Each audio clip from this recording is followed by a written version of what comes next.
Hey Ringside crew, welcome to the internationally known Dudes at Ringside podcast. And now here's your host, Joe Panther III. Hello there, wrestling fans. Welcome to another episode of the internationally known Dudes at Ringside podcast. I am Joe Panther III, and today you're in for a treat, Ringside crew.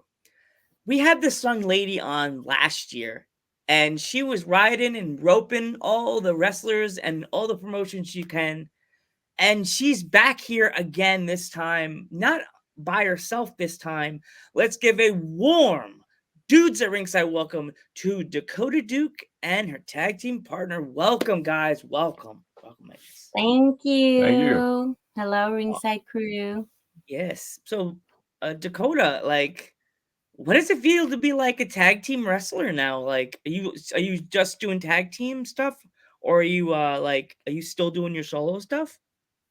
I do my solo stuff. I had a solo match yesterday against Malfire, so I still do that. But we're often a tag team together, me and Magnus Mbultor. So we have a lot of moves that we practice together. Since I had my stroke last year, I needed to have a tag team partner to help me get back up in the saddle, so to say. So Magnus has helped me with that.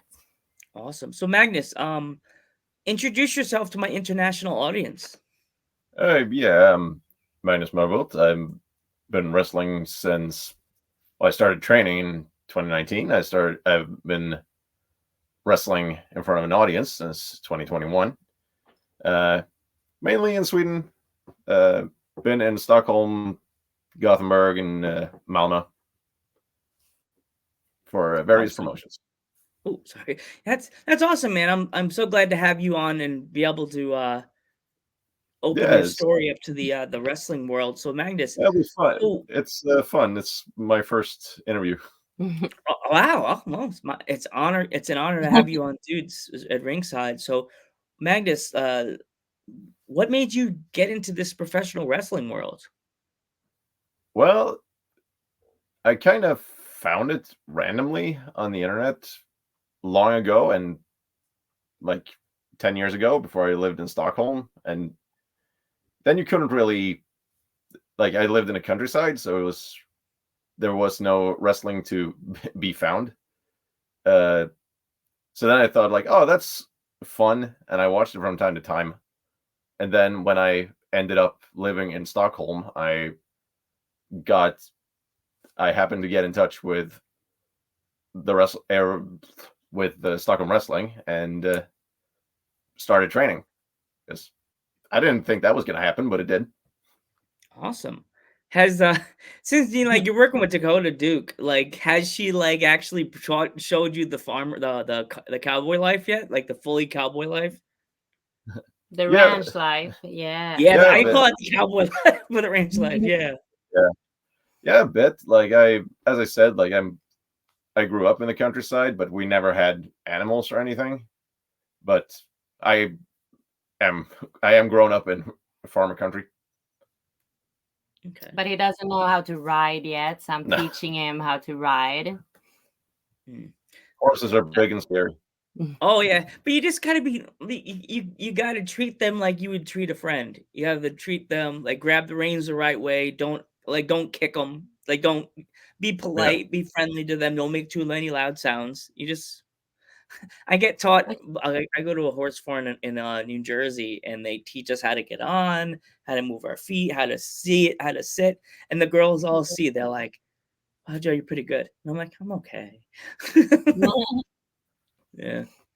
So, with working with Dakota, is it easier to work as a duo than being a solo?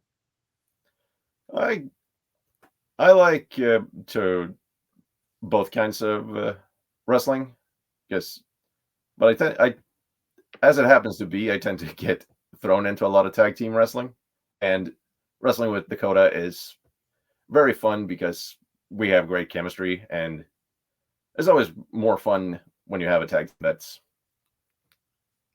you have natural chemistry with. Have you guys actually gone out and tried to go for like the tag belts yet, or is that not in your wheelhouse yet? No, we have a tag team belt that's coming in. It hasn't been one before to claim at Freedom Pro. So, of course, we will try to get that one. But otherwise, we haven't been booked in any promotion that has a tag team belt. Good luck. Sending you the good luck charms, guys. Get the, Thank boom, boom, you. boom. There you go. Dudes at Ringside always. This podcast has always seemed to give the lucky shamrock to anybody that's come on the podcast, solo or tag teams, and somehow I see a picture pop up on Instagram on a story, and I'm like, that's beautiful. Yeah. So when you guys travel around the countryside doing all your wrestling, do you guys like pack a thing of food so you don't have to like stop at a lot of rest stops and stuff like that? Yeah, we always have a cooler. Buying food is expensive, so Yeah, and it's not always that healthy, you know, and you try to keep in shape at least because you're on stage in small clothes. So what's in the cooler? What kind of snacks? What kind of like food do you bring with you on the road? I always bring a protein shake with cookie flavor or brownie bliss, and a fruit, a pear or an apple, something like that. And we usually have crackers, I think, right? yeah. Some kind of cracker and energy drinks, sugar free, and water. Mm. Iced tea. I love iced tea with lemon flavor. What do you Yeah. bring? I always pack the cooler, and I'm Yeah. like, "Do you want this? I'm gonna pack this." Yeah, I make a sandwich and bring a bottle of water. Yeah, usually, yeah. I'm not a complicated person. There's a lot of wrestlers that like they either travel they travel the night before the show, or they because the shows in America they either at like 7 o'clock Mhm. or they're rarely on Sundays, but when they are on Sundays it's like a 12 o'clock start, and I'm like, oh my god, 12 o'clock. Yeah. Those poor parents have to show up, leave the house at like 9 o'clock, maybe 11 o'clock just to get to the show before it opens. So for you Mhm. Yeah. guys, have you ever gone like a day before to try to find like a small hotel in the area? Yeah, when we went to Gothenburg, we did. Oh yeah, yeah, we did. That was actually nice. We stayed on a like kind of a boat hotel that was in the harbor, so it was really cozy actually. And we had to because we were booked on a festival called Everybody Who Loves the 90s. So it was like a 90s festival with Atomic Kitten and other performance. So we came one day earlier, right? Yeah. Yeah, and just touristed in the city and stayed at this boat hotel with hotel breakfast. And everybody loves breakfast at a hotel, so it was nice. So the boat didn't feel didn't feel a rock, or like it didn't move at all in the middle of the night, the It boat? moved. I felt it move. He didn't feel a No, I didn't thing, feel. but I had to go and like buy medicine for it because I was like, it feels like I'm gonna throw up all the time. So, but when I took the medicine, it was fine. Yeah, that'd be me. I had one bad experience with a boat when I was going with my uncle back in the day, and now every time I think about going on a boat, I'm gonna be like, don't look over, just look straight or close your eyes when you're on the boat the whole time. Yeah, but the worst thing is when you close your eyes, when you lay in bed and you close your eyes and you're like, nope, it's not still. It's not a bed. I'm on a water. It's like, Do you guys have any like fun stories from like your shows since you've been together, like as a team? do we? I don't know. And not that many because like as a team we mostly been booked in Stockholm, so it hasn't been like on the road so much. Well, we hung a person one time in a bell rope, but Yeah, that was in a match though. Yeah. That wasn't a road story. no, road stories.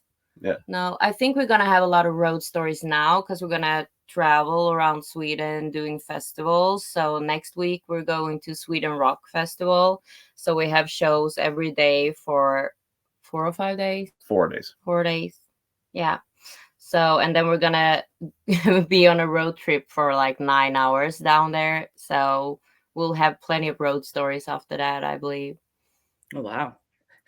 You hung somebody with a rope? Oh my gosh. Like, how do you practice that? Like, do you get okay, you're gonna Um, accidentally like did you but throw kind the of, rope?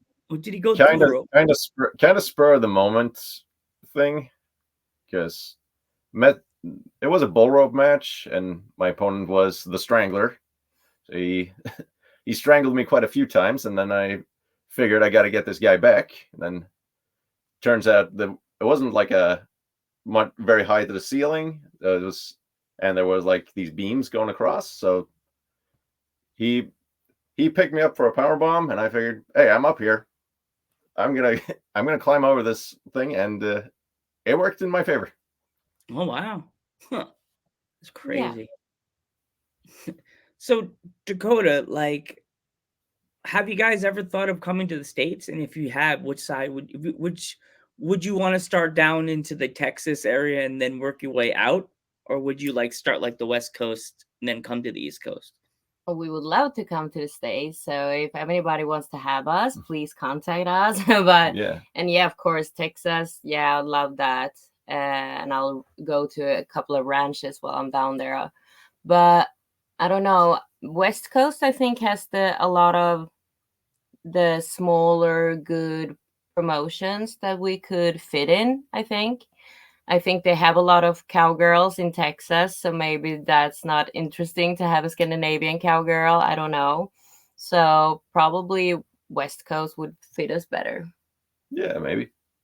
I know like a few promotions in Pennsylvania that it would welcome me with open arms because they had a young lady from Exia, the one that from Impact. She's from England. Mm, mm, Uh, mm. She came there, everybody loved her. Like they loved her whole energy, and I know they would love you both because they're like cowboys, yay, Pennsylvania. We get a lot of people that say they're cowboys.